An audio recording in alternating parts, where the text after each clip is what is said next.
Hello world, it's April 14th, 2025. Welcome to a new edition of Cyber Briefing by Cybermaterial.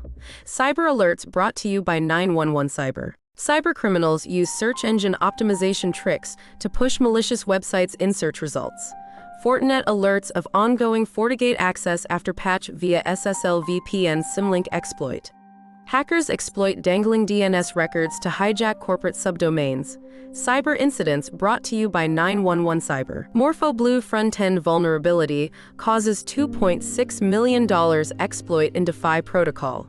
Laboratory Services Cooperative Data Breach exposes personal and medical information of 1.6 million individuals. Cyber News brought to you by 911 Cyber.